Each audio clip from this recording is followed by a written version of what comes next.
Recuerdo la primera vez que escuché el nombre de Jay Slater. No fue en las noticias, ni en un periódico. Fue en un susurro. Alguien lo pronunció como si contara una leyenda reciente, como si el eco de su historia aún estuviera flotando en el aire.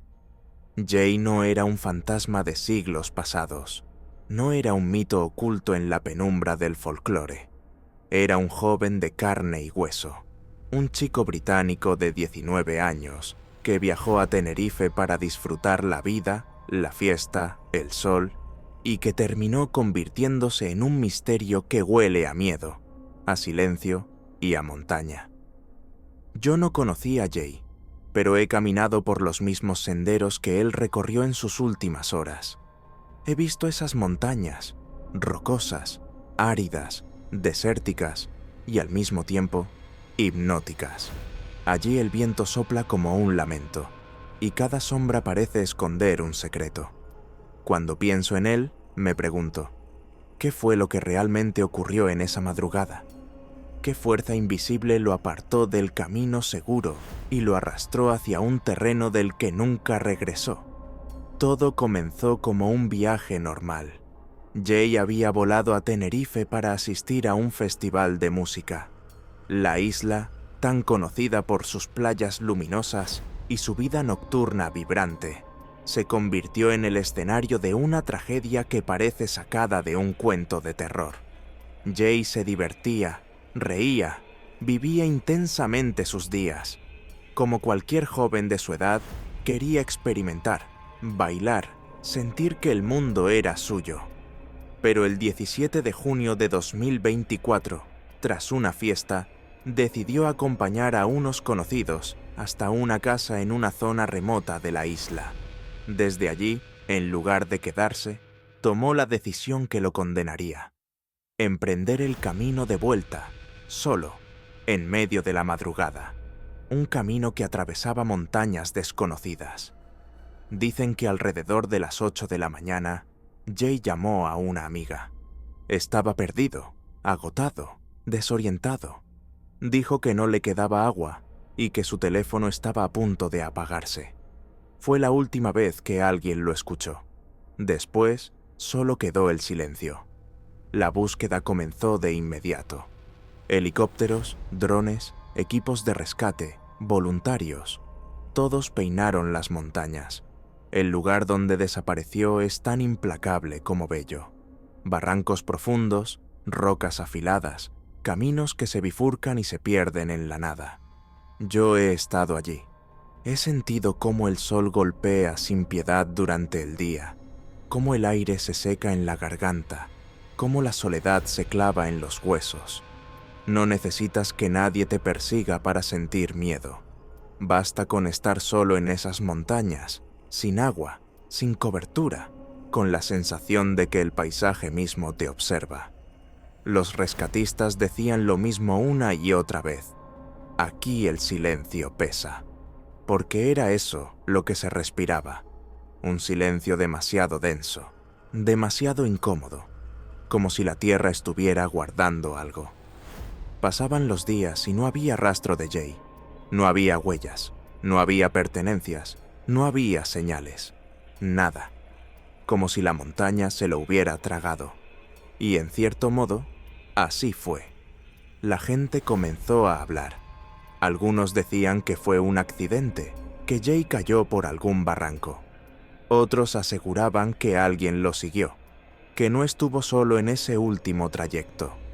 Y hubo quienes susurraban que la montaña guarda sus propios secretos, que hay lugares que no toleran la presencia humana, y que cuando alguien se adentra demasiado, simplemente desaparece.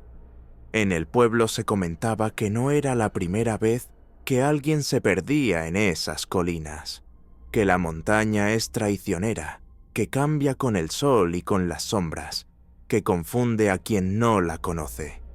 Pero nadie recordaba un caso tan mediático, tan sonado, tan perturbador como el de Jay Slater. Semanas después, la búsqueda se detuvo oficialmente. Los equipos regresaron, los helicópteros callaron y solo quedaron rumores. Pero el misterio no terminó. El 2025 trajo la respuesta que muchos temían. Encontraron restos humanos en una zona inaccesible, y las pruebas confirmaron lo inevitable. Eran de Jay. El hallazgo cerró el caso para las autoridades, pero no para el silencio, porque lo que se encontró fue apenas un desenlace físico. Las preguntas permanecen abiertas, como heridas imposibles de cerrar. ¿Cómo llegó exactamente hasta allí? ¿Qué le empujó a seguir caminando cuando su cuerpo ya no podía más? ¿Realmente estuvo solo? Yo no necesito ver los detalles del hallazgo. No hacen falta. Lo verdaderamente aterrador no es la evidencia material, sino el vacío que deja. Es la sensación de que un chico lleno de vida se desvaneció en cuestión de horas, bajo un cielo demasiado azul, entre montañas demasiado calladas. Caminar por ese terreno hoy en día es sentir la sombra de Jay. No es una figura, no es un fantasma visible. Es la incomodidad de saber que alguien gritó allí y nadie respondió.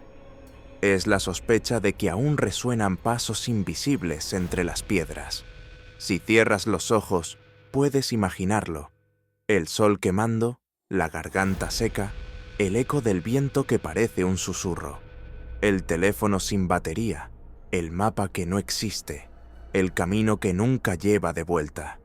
Y entonces entiendes que no hay monstruos con garras ni asesinos con cuchillos. Hay algo mucho peor. La naturaleza misma, implacable, indiferente, convertida en un abismo silencioso. La historia de Jay Slater es reciente, demasiado reciente. No pertenece a los libros polvorientos ni a las leyendas antiguas. Es de nuestra época, de nuestro tiempo, y por eso duele más. Porque nos recuerda que el horror no siempre llega disfrazado de asesino. A veces sea un viaje, un error, un paso en falso en un lugar equivocado. Él no buscaba nada más que volver a casa, y en ese intento encontró el silencio más profundo de todos. Reflexión final. Y ahora, escucha con atención. El caso de Jay Slater nos enseña que el terror no siempre se esconde en la oscuridad de una habitación cerrada, ni en las manos de un criminal.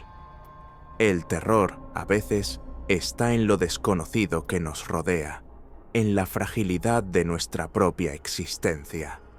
Un chico puede desaparecer en medio de una fiesta, entre amigos, bajo el sol radiante, y terminar tragado por una montaña. Así de delgada es la línea entre la vida y el vacío. El mal, a veces, no es un hombre, es la soledad, la naturaleza, el silencio que no responde cuando llamamos. Un silencio que mata. Un silencio que aún retumba en las montañas de Tenerife.